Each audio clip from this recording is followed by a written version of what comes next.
Би 2017 оны Лид Монгол дахь хөтөлбөрийн оролцогч байна. Монголын сонсголгүй иргэдийн соёл урлагийн холбооны бүжигчин. Намайг Дулан Бат гэдэг.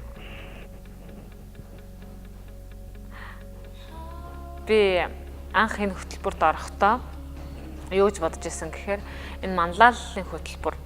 Энэ манлайл гэдэг чинь юу гэсэн үг юм бэ гэхээр айгүй олон тийм хэцүү бэрхшээлтэй, асуудалтай, хүртээмжгүүдээр орчинд амьдарч байгаа тэр хүмүүсийн төлөө би одоо өөрийнхөө урлагаар дамжуулж юу хийх вэ гэж бодож исэн. Тэгээ би энэ холбоогоо төлөөлөөд үнэхээр хичээгээд энэ хөтөлбөрт ингээд орж чадсан. Тэгээд надаар дамжаад энэ олон хүмүүс өөрчлөгдөөсэй гэж хүсэж байгаа. Тэгээ бас мөн олон улс орны хүмүүстэй би холбогдохыг хүсэж байна. Тэгээ бас бидний энэ урлагийн одоо үйл ажиллач гэсэн улам ингээд сайжраасаа хөгжөөсэй гэж хүсэж байгаа. Манай Монголд бол маш олон хөгжлийн бэрхшээлтэй хүмүүс байгаа. Энд хүмүүс маань бүгд бас ингээд соёл урлагаар дамжуулан энэ хүмүүс ч гэсэн энэ урлагийг ойлгосоо энэ бүгдийг би бас дэмжихийг хүсдэг. Миний нэг мөрөөдөл хүсэл байгаад байгаа. Энэ юу вэ гэхээр яг энэ урлагийг бас таниулах.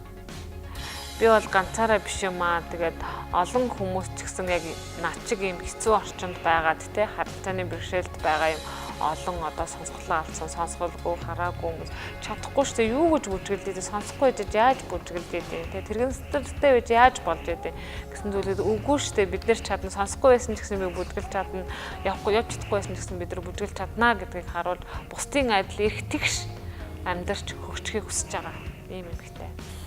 За би одоо баяд гэдэг бүжгийг та бүхэндээ үзүүлэх гэж байна.